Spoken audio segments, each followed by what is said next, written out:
Daniel Héroux, bonsoir, bienvenue au podcast. Merci beaucoup. Très content de vous avoir ce soir. Je vous ai découvert par un ami, un collègue de travail, qui m'a parlé de votre livre. Mais j'avais déjà entendu parler de l'histoire. OK. L'histoire de- d'Alexandre Caz, qui était supposément à la tête d'un réseau sur le dark web. On va y revenir après. Mais tout d'abord, moi, ce qui m'intéresse, après avoir lu le livre aux trois quarts, vous, comment vous allez aujourd'hui? Je vais bien, mais c'est par vague. Un moment donné, je vais bien, un moment donné, j'ai des flashbacks de tout ce qui est arrivé. Donc, mais la plupart du temps, ça va bien. Je suis encore en suivi psychologique depuis les 8 dernières années. Je comprends parce que c'est toute une histoire, là, parce Ouais. que on voit juste ça dans les films. Là. Exact. On voit Exact. pas ça partout, Non, là, puis exact. surtout pas à Trois-Rivières. Exactement. Je crois que c'était une des rares fois que le FBI était parti de la Californie pour se rendre à Trois-Rivières pour... Aïe. ouais. Avec la GRC, Tout ce beau petit monde-là sont descendus chez moi le 5 juillet 2017. Ouais. puis en fait, vous avez écrit le livre, vous décrivez l'histoire, comment ça s'est passé, du début, quand il est né, puis aller jusqu'à son arrestation, puis même après aussi, on va y revenir. Je voulais pas dévoiler le punch, mais ce qui m'intéresse aujourd'hui, c'est l'idée d'écrire un livre, c'était de faire connaître l'histoire de votre fils, Ben, en fait, qui est aujourd'hui décédé. oui, j'avais pas. Au départ, c'était pas pour écrire un livre. Au départ, c'était pour me souvenir, parce que j'ai eu beaucoup de pertes de mémoire suite au décès de mon fils. Donc, au départ, c'était pour pas oublier. Ensuite, avec le documentaire que j'ai fait, il y a des petites affaires qui me titillaient, disons. Puis là, j'ai eu la chance de dire vraiment ma version des faits, ce qui est vraiment arrivé, ce que j'ai vu, ce que j'ai entendu. Et donc, j'ai écrit la version d'Alexandre Casse. Parce qu'en vrai, vous n'avez pas eu la vérité complète en bout de ligne. Là. Non, non, non, non, ça c'est sûr. J'ai pas eu la vérité complète. Puis mieux que ça, c'est qu'ils ont raconté aussi pas mal de choses complètement fausses, là. Ou des choses complètement farfelues aussi, là. Est-ce qu'ils ont caché des choses, vous pensez? Ben sûrement, oui, oui, oui, oui. Je suis certaine. Écoute, c'est un livre à lire, là, absolument. Là. Écoute, moi, j'ai hâte de lire les 100 dernières pages. Alexandre Caze, c'était... moi, je dis c'était. OK? Ouais. C'était un garçon très intelligent, Un génie d'informatique. un génie d'informatique. De son jeune âge, il a commencé à marcher rapidement. Oui, Il a découvert des langues rapidement aussi. Il avait une facilité d'apprendre plein de choses. oui. Puis c'est pour ça qu'il en a fait un métier qui est l'informatique. En fait, il avait commencé à étudier pour faire son bac en informatique au cégep de Trois-Rivières et il a malheureusement pas terminé, donc il avait juste son secondaire 5 en poche. Oui, en informatique, en mathématiques, je pense qu'il n'y a pas grand monde qui l'accotait. Parce que lui, dans le fond, sûrement qu'au cégep, il était rendu plus loin que ça. Il apprenait rien, dans le fond, à À l'école. l'école, il apprenait pas grand-chose. Parce que vous dites dans le livre là, qu'à un moment donné, il a sauté comme une année là, Oui, parce que justement, il était plus haut que la moyenne. Là. c'est ça. Il est parti la première année primaire, la troisième année primaire. Il avait les capacités académiques pour se rendre là. Puis d'écrire le livre, ça vous a fait du bien quand même d'écrire tout ça, puis Ça de m'a fait revenir. du bien, mais ça n'a pas été comme OK, c'est écrit, c'est terminé, c'est réglé. Ça revient toujours. L'histoire va toujours me hanter parce que je ne sais pas ce qui est arrivé vraiment. J'ai beau poser des questions, j'ai beau cogner aux portes. C'est la loi d'Omerta, personne ne parle. C'est très difficile. Parce que c'est quand même, ça s'est passé en Thaïlande. Exact. Fait que c'est pas à 3h17, là. Non, puis en plus, j'avais parlé avec Alexandre 5 heures avant son décès. OK, par téléphone? Oui, par téléphone, parce que j'avais su qu'il y avait un cellulaire dans sa cellule. OK. Il a passé une semaine dans une cellule à Bangkok, en Thaïlande. Et puis, la dernière journée, il était extradé aux États-Unis. Donc, c'était la dernière communication que j'ai eue avec lui, c'était ça. On se revoit en Californie. Il vient de me chercher, je m'en vais là-bas. En fait, Alexandre, quel garçon que c'était dans tous les jours, tu sais? Ben, Alexandre, c'était très jeune. C'était un enfant enjoué, ben, débrouillard, là, dépendant de l'âge qu'il avait. Ensuite, il y a eu l'école. On s'entend qu'en maternelle, là, c'était comme. Il n'y avait rien à faire là-bas. Là. Il était comme Il trop s'emmerdait? avancé. Il savait déjà lire, écrire en maternelle. Donc, il a trouvé le temps long, là. Ah ouais? Ensuite, il a eu sa première année, que là, c'était comme lui, dans sa tête, c'était fini, là. Il apprendrait rien à l'école, là.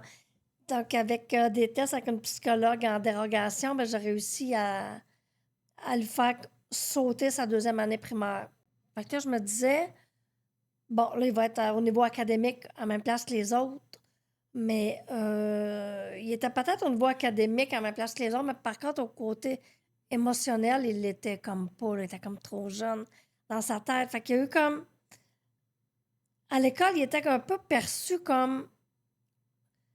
Pas reject, là, mais il faisait plus partie de la gang d'avant, puis l'autre gang, plus vieux, ben, il voulait pas avec eux OK, autres. t'es Donc, entre deux, il là. était comme en deux. Donc, c'était assez triste. Je dirais pour le secondaire, mais c'était encore pire, là. Au secondaire, il y a eu beaucoup d'intimidation sévère. Il était suivi par le psychologue de l'école. Il était suivi par l'IVAC aussi. Il y a eu un dédommagement quelques années plus tard suite à tout ce qu'il a subi à l'école. Ben, Donc, ça l'a il apporté, l'a pas ouais. eu facile. Ouais, c'est ça. Puis, il s'est sûrement renfermé un peu, puis se concentrer sur ce qu'il aimait, qui Ben, était comme l'informatique. à cette époque-là, oui, c'est vraiment renfermé, Ouais. là. Fait que ça l'a amené aujourd'hui euh, à en faire un métier, à en faire une vie, une carrière là-dedans. Ben, en informatique, oui, il y avait sa compagnie, BX Technologies. Est-ce qu'il en est du côté criminel? Écoute, je l'ai su le 5 juillet 2017. OK. Je n'étais pas au courant, mais d'absolument rien. Quand ils sont venus cogner chez nous, puis qu'ils m'ont dit qu'Alexandre était en état d'arrestation parce qu'il était à la tête il était supposément à la tête d'un site illégal de Dark Web. C'était comme, ben non, ça se peut pas, là, pas Alexandre. Ben, à ce moment-là, comment est-ce que vous vous êtes senti? La journée, quand il a Ben, quand c'est arrivé, qu'ils m'ont dit Alexandre est en état d'arrestation parce qu'il il vend de la drogue, des armes. Ça. Là, au départ, je pensais que c'était presque une farce. Là. Puis je m'attendais à ce que la journée se termine avec ben on s'excuse, on s'est trompé. Là. Mais ça n'a pas été le cas. Là.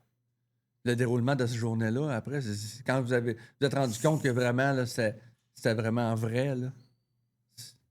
Ben, j'ai été dans le déni plusieurs années. Là. OK. Si on était, moi et mon ex-conjoint, qu'on n'habitait plus ensemble à l'époque, on n'était plus ensemble, on était convoqués au quartier général de la GRC à Trois-Rivières-Ouest pour savoir si on était au courant. Mais quand il parlait de quoi? Il parlait de- d'un site alphabet, il parlait de n'importe quoi, je comprenais tellement rien. Mais ils l'ont bien vu. Ben oui, ils l'ont vu que je n'étais pas au courant de rien, ça c'est certain, mais il essayait de faire le fil des événements qu'il avait conduit jusque-là. Donc j'ai été aussi surpris que tout le monde. Par la suite, est-ce qu'ils vous ont épaulé là-dedans? Est-ce qu'ils vous ont aidé? Est-ce qu'ils vous ont guidé dans tout ça ou bien ils vous ont laissé Me comme guider à à vous autres? quoi? Ben, en fait, tu sais, tout le processus, OK, gars, on sait, vous n'êtes pas au courant, mais regarde, voici ce qui va se passer, ça, Absolument ça. pas. Vous êtes- Ben vous étiez non. au courant de rien, là. Absolument, ben non, eux autres, ils Vous êtes voulaient. jamais, aucune. Non, non, nous autres, on est allés là, puis dans le fond, ils voulaient savoir si vraiment de qu'est-ce qu'on était au courant ou pas. C'était pas pour nous épauler, pas du tout. Là, Après c'était ça, ils vous ont vraiment. laissé aller, puis Oh, oui. on va vous donner de l'information quand Ben, on n'avait pas d'informations. C'est ça. On n'a jamais eu Le d'informations. contact avec votre garçon, c'est venu quand, ça? C'est un petit Ben, peu plus c'est tard? venu dans la nuit d'après. Là, ils m'ont appelé avec un cellulaire au départ des représentants du Canada à Bangkok. Puis il m'a dit qu'il était incarcéré, mais lui il était confiant. Là, il va s'en sortir, puis il va régler tout ça. Puis ça n'a pas été le cas. Il était 7 jours complets. Est-ce que vous avez avoué à ce moment-là que oui, c'était vraiment ça ou Non. ouais? Non? Non, Il n'a jamais parlé? non. Il était discret là-dessus? Ben, en fait, je pense qu'il voulait aller défendre sa cause. Je pense que c'était ça. OK. Aux États-Unis parce qu'il était extradé. Il était incarcéré en vue d'être extradé aux États-Unis. Donc, moi, la journée que j'ai su qu'il était incarcéré et qu'ils m'ont appelé, moi, je m'en allais à Bangkok, là. Il m'a dit, maman, viens-t'en pas. Tu vas arriver à Bangkok, je vais être rendu en Californie. Donc, avoir su, je serais allée.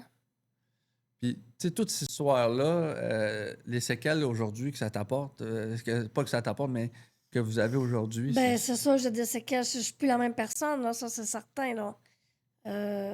Il y a un vide en dedans que juste un parent qui a perdu un enfant peut comprendre, là. Quelqu'un dira, ouais, j'ai perdu ma mère, j'ai perdu mon frère. C'est pas la même chose. C'est quand tu perds ton enfant, le seul que j'avais, d'ailleurs. Même si j'en avais eu 10, on me disait perdre un enfant. C'est irremplaçable. il est resté combien de temps en prison en Thaïlande? 7 jours. 7 jours? Ouais.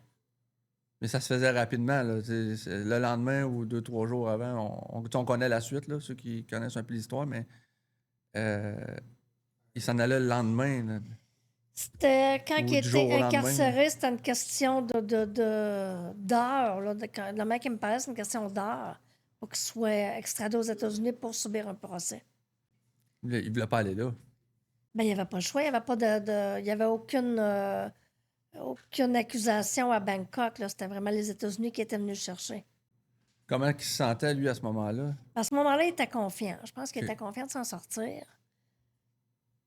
Aller jusqu'à la 7e journée, peut-être qu'il l'était moins. Là. Puis votre entourage, est-ce qu'ils vous ont appuyé là-dedans? Sans m'appuyer, il n'y a personne qui a eu de jugement, par contre. OK. Je pense qu'on a vécu toute cette semaine-là, chacun de notre bord. On parle du livre, puis on peut se le procurer où, ce livre-là?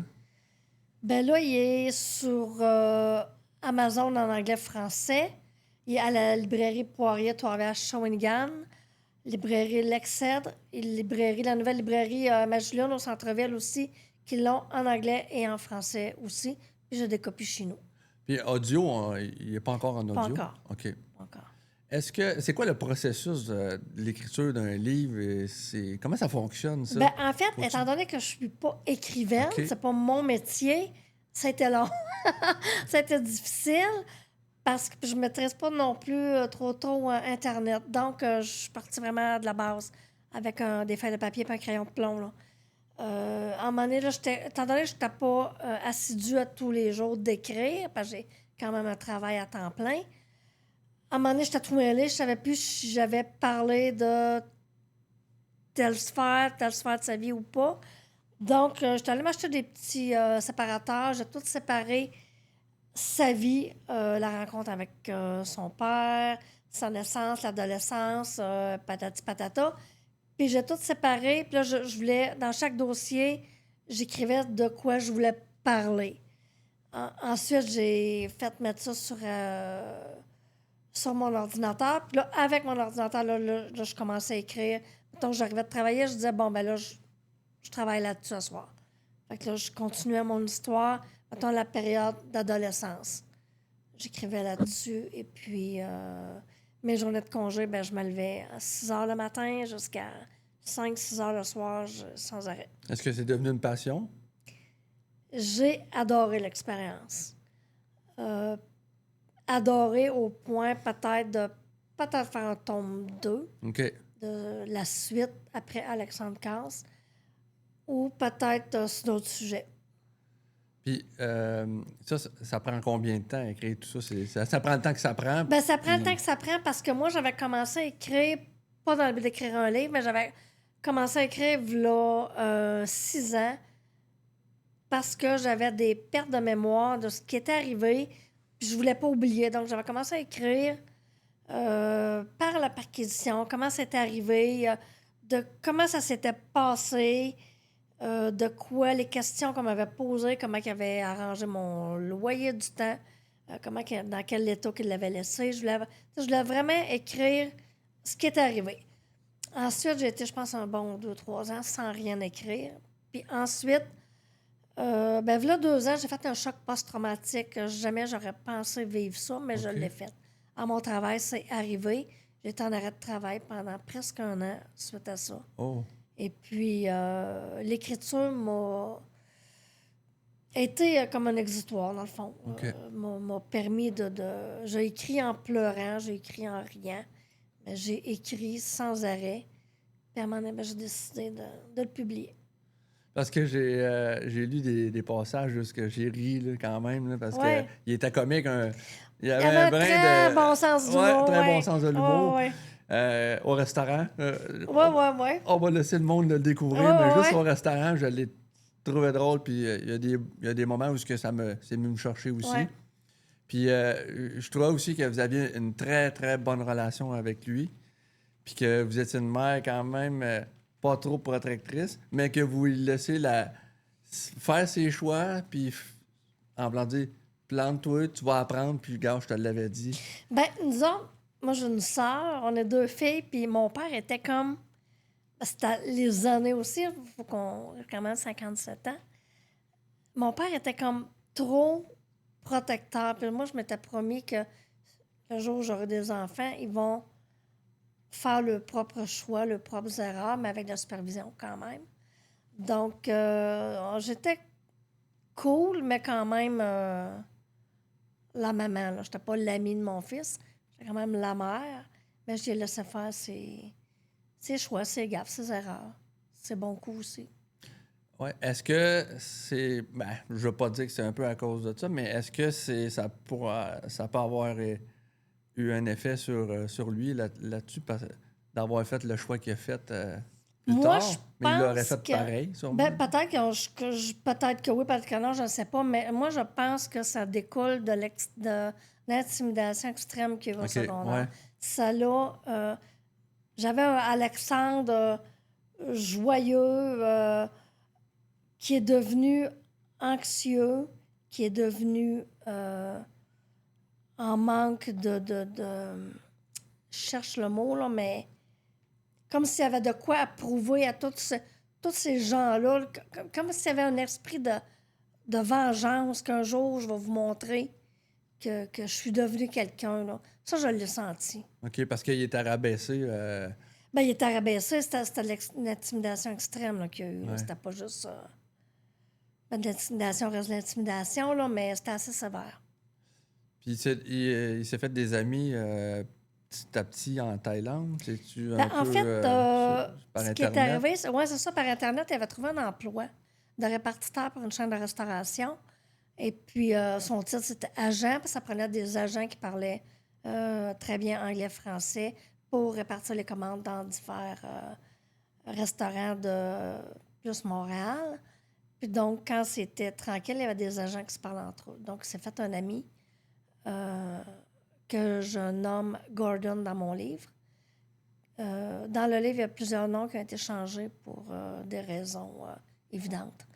Donc, ça fait un ami Gordon que lui habitait la Thaïlande depuis 8 ans au moins, qui avait invité Alexandre, si jamais un jour tu veux venir visiter le pays, ben, tu viendras, je vais te faire un tour du propriétaire.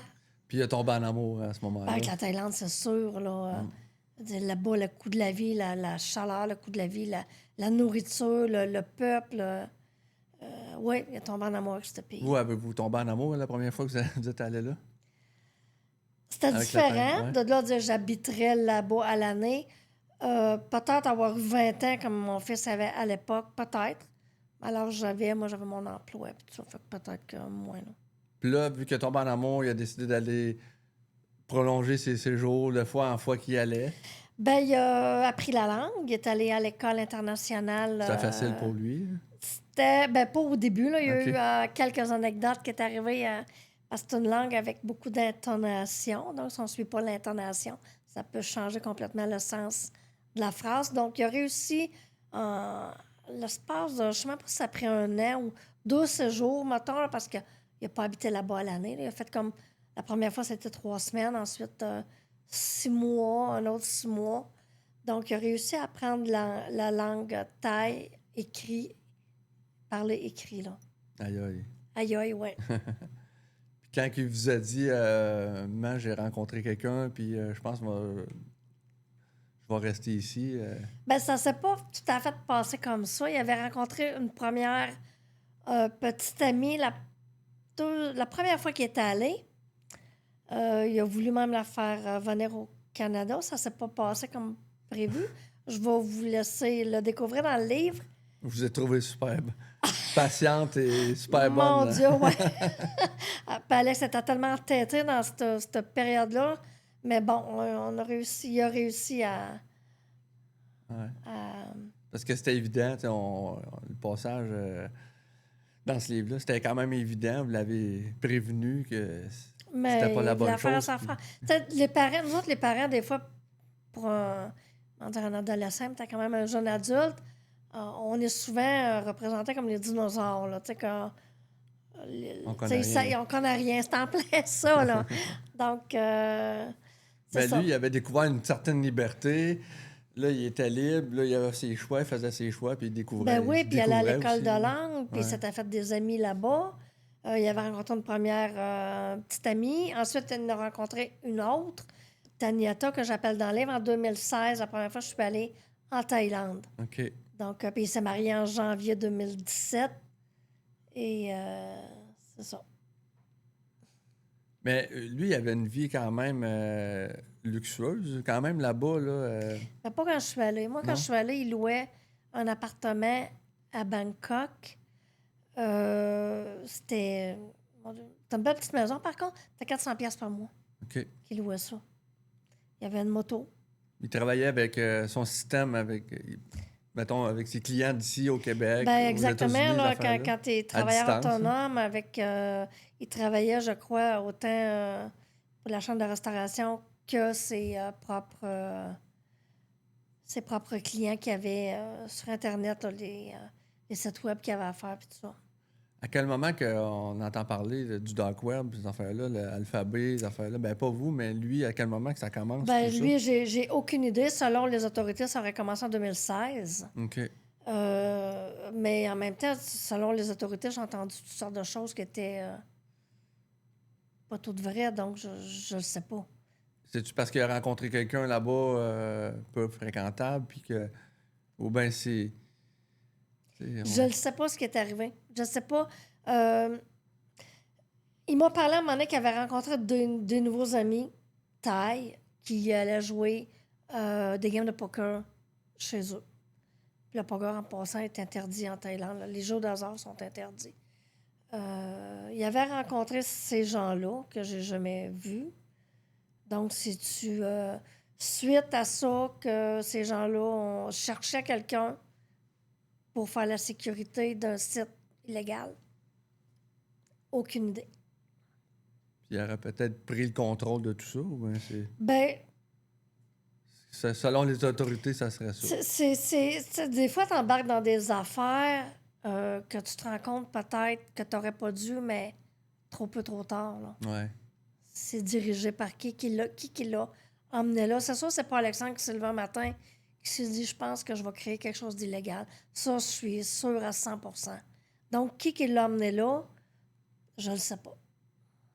Parce que sur le dark web, on trouve de tout. On peut vendre n'importe quoi. Là, Il paraît, on est vraiment calé pour aller là-dessus. On l'a mentionné tantôt. Puis, écoute, on peut faire beaucoup de millions. Là.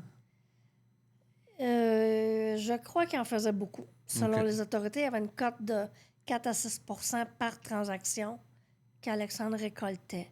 Oh. Donc, Ça, est-ce que c'est en Bitcoin ou ces affaires-là ou c'est ben là, vraiment les dans. bitcoins, c'est une autre affaire, là, parce que OK. les bitcoins, il a commencé à acheter des bitcoins avant même Quand tu étais plus jeune. qu'on qu'on connaisse ce mot-là ici, là. Je sais qu'en Asie, ça existait plus, c'était plus... on parlait plus de bitcoin, mais ici, on n'en parlait pas beaucoup. Donc, je me souviens qu'Alexandre achetait des bitcoins. Dès qu'il y avait des sous, il s'achetait ça. Ça valait quoi? Peut-être 5-10 piastres dans le temps, là. Ouais. Un bitcoin. Puis là, Aujourd'hui, il vaut peut-être 120 000, un bitcoin. fou, hein? C'est fou. C'est fou. 150. C'est vraiment. 150 000. Mais tu sais, mettons en 2017, peut-être 120. Euh, donc, En fait, ça a grimpé beaucoup depuis 2 ans. Il y a 2 ans, ça valait 60 000. ouais, mais là, je sais qu'il y a eu beaucoup de fluctuations. Mais tu sais, si on recule, mettons, il y a 8 ans ou il y a 10 ans même, tu sais, lui, il avait commencé à acheter ça, il avait peut-être 19 ans. Tu sais, ça valait même, Il y avait c'est beaucoup? ça, là. Ben oui, il y en avait beaucoup.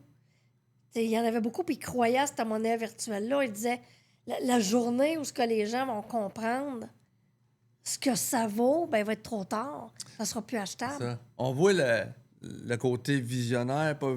Tu sais, il Ben, c'est voyait exactement d'avance. ça. Puis, C'est exactement ça. Donc, tu sais, là, on parlait, ouais, mais toi, Daniel, t'as pas vu, ça t'achète une Lamborghini, ça coûte les yeux de la tête. Oui, j'en ai parlé, qui prenait cet argent-là, mais tu sais, il me revenait toujours. Ouais, mais les bitcoins, t'en souviens, mais toutes les bitcoins que j'ai achetés, je suis capable d'acheter des Lamborghini, là. Puis en fait, il avait raison aussi, là. Donc, je m'inquiétais pas outre mesure de la Porsche qui s'était achetée puis de la Lamborghini. Si le 2000 en Bitcoin qu'il avait acheté à l'époque valait maintenant, le calcul, là. tu sais, quand même, Mettons, là, mais là, 100 000. Là, t'as une belle... Est-ce que vous êtes posé la question, est-ce qu'il en reste ou c'est rendu où, etc. Ou ben. bonne question, François, parce que c'est certain qu'il en reste. C'est certain. Euh, dans le documentaire que j'ai fait, Alpha Zero le mystère Alexandre Casse, il y a eu des témoignages de diverses personnes, dont un de ses meilleurs amis, son confident, que dans les j'ai appelé Gordon, dont Alexandre avait mentionné à Gordon que l'enfant à venir d'Alexandre, parce que sa femme était enceinte, n'aurait pas à se préoccuper de son école. Là. Il y avait l'argent de placer à quelque part jusqu'à l'université et plus pour son enfant. Là.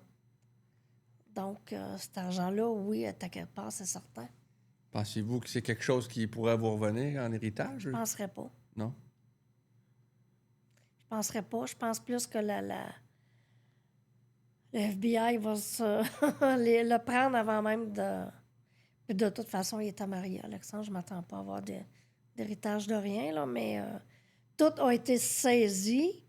Mais par contre, il y a des choses qui ont été cachées, ça, c'est certain. Incroyable. Il y a des gens qui sont au courant. Mm. Ça aussi, c'est évident. Avertissement. Nous tenons à nous excuser pour un problème technique de son qui a affecté une partie de cet épisode. Nous sommes désolés pour la gêne occasionnée et espérons que vous pourrez malgré tout profiter de l'histoire que nous voulons partager avec vous. Merci de votre compréhension et bonne écoute. Mais tu sais, c'est sûr qu'on leur retrouve pas les bitcoins, on retrouve pas son argent parce qu'ils ont tout saisi. Là. Mais combien selon vous il valait, Alexandre? Ben là, c'est pas selon moi, mais selon les autorités, moi, j'ai reçu par le FBI toutes les saisies. Là. Il y avait des maisons aux Antilles, il y avait des maisons, il y avait une, deux, il y en avait trois à Bangkok, en Thaïlande, c'est-à-dire les bitcoins, toutes les monnaies virtuelles. Selon les autorités, Alexandre valait 25 millions. Mais par la suite, avec le Pandora Papers qui est sorti dans le couple d'années, il y aurait deux sociétés écrans qui ont passé dans les mailles du filet là, des saisies. Donc, c'est passé où? On ne sait pas. Parce qu'Alexandre valait plus que 25 millions. Probablement plus. Fait qu'il y a quelqu'un quelque part qui a profité de tout ça. Ben, c'est sûr qu'il y a une saisie. Il y a une saisie de bien des affaires. Dans la saisie, ce qu'ils en ont saisi trop, probablement, parce que si on parle juste de Bitcoin, qui avait bien avant que la Thaïlande fasse partie de son vocabulaire, n'aurait pas dû être saisi, mais c'est ça, je ne me battrais pas contre le FBI parce que je pars perdante au départ. C'est de l'énergie, peut-être. Ben, c'est de l'énergie, c'est de l'argent, si je ne veux pas embarquer là-dedans. Puis ça ne ramènera pas Alexandre, puis j'embarque pas là-dedans. La question que tu posais tantôt. Ben, en gros, c'est que. Je vais peut-être te compter les histoires. Non. J'avais une de mes bonnes amies qui travaillait pour Allo Suicide. Et ce qu'elle m'expliquait, c'est que souvent, les gens qui sont décidés de se suicider. Le passe à l'acte. Ouais, de passer à l'acte. Ben, juste avant ou la veille, ils vont être dans l'euphorie, ils vont se sentir soulagés, heureux de manière que ça leur ressemble pas ou de manière extrême par rapport à leur quotidien. Parce qu'ils se disent enfin, je vais arrêter de souffrir. Donc, ma question, c'était que le dernier appel que tu as eu 5 heures avant. Ben, en fait, le dernier appel, c'est la femme d'Alexandre qui m'a contacté via Line. Je contactais par Line. M'a dit Daniel, va avec ton ex-conjoint à son commerce. Alexandre, là, c'est aujourd'hui qui est extradé vers la Californie. Si tu veux y parler, quelqu'un va te contacter. Donc, moi, mon travail était au courant que je pouvais quitter s'il y avait du développement. Donc, je m'en vais au commerce de mon ex-conjoint. On attend, pas de nouvelles de personne. Donc, c'est ce jour-là que j'ai appris qu'Alexandre avait un cellulaire dans sa cellule. Donc, mon ex-conjoint dit, je vais l'appeler. OK, tu vas l'appeler comment? Je vais l'appeler sur son cellulaire. OK. Donc, j'ai pu parler à mon fils comme une mère face à son enfant. C'était, je vais être là maintenant en Californie. Tu m'appelles, dis-moi ton vol. Je te laisserai jamais tomber. Peu importe les accusations qu'Alexandre aurait eues contre lui, jamais, au grand jamais, j'aurais laissé tomber. Ça, c'est écrit dans le ciel. Donc, Alexandre était, non, il n'était pas euphorique. Il était, je pense que c'était plus de la résignation. Dire, bon, ben là, je m'en vais faire face à la justice. Je vais peut-être défendre mon point de vue, peut-être dénoncer, peut-être, j'ai aucune idée, mais dans sa voix, c'était une personne résignée. Malheureusement, 5 heures plus tard, il était mort. C'est comme ça s'est passé. Qu'est-ce qui s'est passé? On m'a dit, on est venu cogner chez nous à minuit le soir. On m'a dit, pas la GRC, mais pas la police municipale, mais l'autre, qui patrouille? Qui patrouille? Les policiers qui patrouillent. La Sûreté du Québec. La Sûreté du Québec est venue cogner chez nous à minuit le soir pour me demander si j'étais la mère d'Alexandre Casse qui était détenu en Thaïlande. J'ai ressenti qu'Alexandre, dans ce moment-là, c'était terminé. Donc, qu'Alexandre était décédé. J'ai demandé les causes du décès, moi, c'est pas en soi, ça c'est beau. Donc, qu'est-ce qui s'est passé là? Il s'en allait aux États-Unis, 5 heures plus tard, il est mort. C'est. L'affaire qui est sûre, c'est que cette journée-là, on a c'était là. Que j'ai pas. Donc, t'as des enfants, François? C'est ça. Il n'y aura jamais d'explication. C'est difficile parce que son décès a fait l'affaire de bien du monde. Ouais. Parce qu'il y avait des millions en jeu. il y avait des noms en jeu. Tu sais, sur le dark web, il n'y a pas juste de la drogue, des armes, puis je sais pas quoi, là. Il y a aussi de l'anonymat, de la garantie d'anonymat. Donc, il y a sûrement des personnes. Je fabule pas, là. Il y a sûrement des personnes connues à quelque part qui ne fallait pas que le nom sorte. Exactement. Il y a du trafic. Donc, la mort d'Alexandre a soulagé bien du monde. Ça, c'est certain. Puis, je suis allée à Bangkok le lendemain pour soutenir la famille Thaï là-bas parce qu'Alexandre attendait un enfant qui était. Alexandre est décédé le 12 juillet, puis sa petite fille est venue au monde le 7 août, donc 2 semaines et demie plus tard. Donc, je voulais soutenir la famille, je voulais. Donc, moi, je m'en allais là avec mon ex-conjoint pour soutenir la famille. Finalement, je suis allée toute seule. Donc, en arrivant à Bangkok, j'ai été surpris par. C'est pas de la froideur, mais de l'indifférence. C'est comme s'il y avait d'autres chats fouettés qui sont là. C'est ce qui m'a vraiment frappé. J'étais assise au coin de la table, puis je me disais, je rêve ou quoi, là?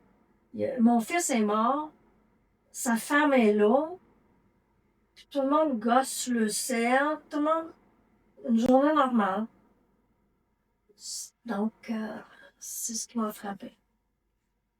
Le corps n'a jamais été identifié. Vous n'avez pas pu le voir? Moi, je pensais que c'était comme ici, là, quelqu'un décède, tu vas l'identifier à l'hôpital. Je pensais que c'était comme ça. Ou à la mort, ou à quelque Ou à part. la mort, ou peu importe. Mais c'est pas comme ça s'est passé. On est parti pour voir pour les funérailles bouddhistes là-bas parce que c'était convenu qu'Alexandre serait incinéré en sol thaïlandais. Grosse erreur que j'ai faite avec le recul, là, j'aurais dû faire rapatrier le corps. Donc, il a été incinéré en sol thaïlandais. Mais avant ça, moi, je pensais qu'on irait identifier le corps. J'avais même dit à mon ex-belle-fille, je vais savoir comment identifier Alexandre, parce qu'Alexandre avait comme une petite tache grise qui poussait sur ses cheveux depuis qu'il avait des cheveux. Donc, c'était le signe distinct que j'aurais pu identifier. On s'est promené dans la ville, on est allé pour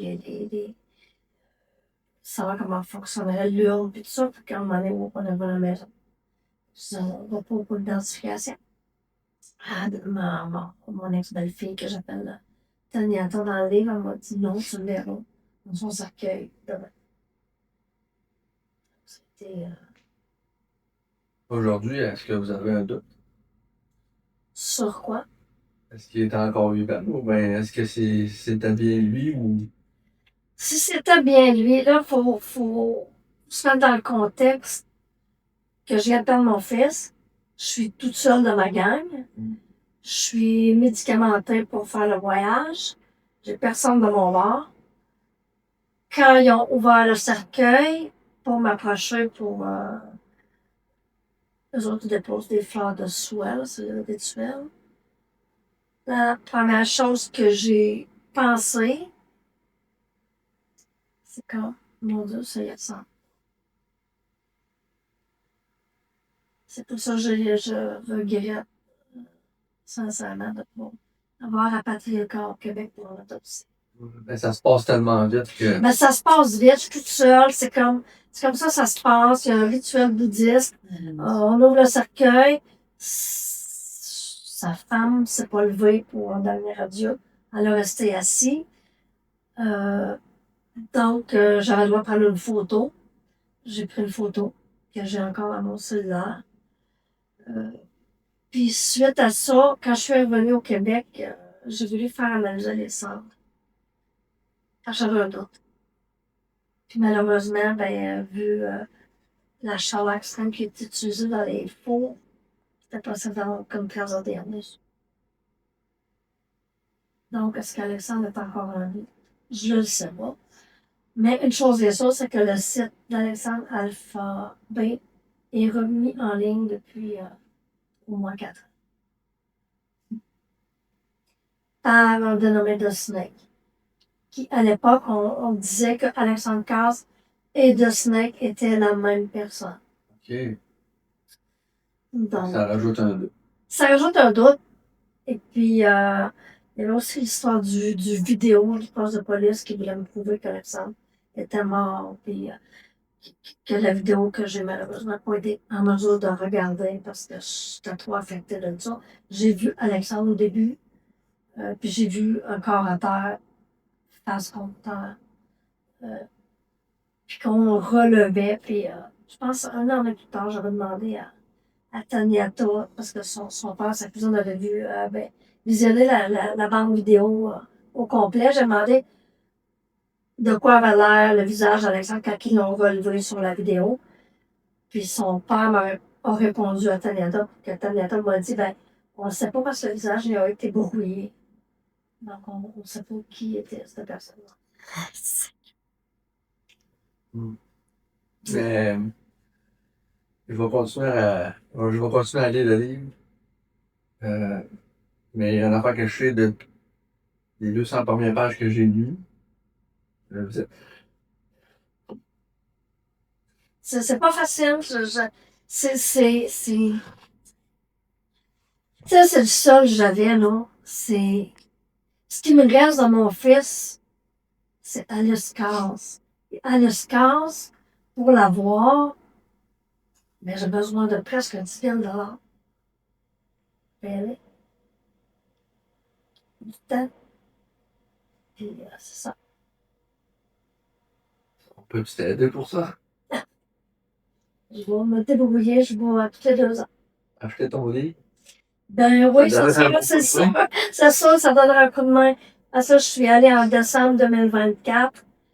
Donc, puis, paradoxalement, la petite, j'ai réussi à lui parler à l'occasion. OK. Elle a une montre intelligente, puis de temps en temps, il y a du signal, puis j'ai réussi à y parler, puis là, elle a 8 ans, la petite, puis elle a dit, vas-tu venir me voir, maman, cette année? Peut-être, l'année prochaine, si. C'est difficile. Ce que je voulais dire dans les 200 premières pages, j'ai vu que vous étiez une très bonne mère. Merci. Vous allez toujours rester une très bonne mère. Merci. Maintenant, excuse-moi,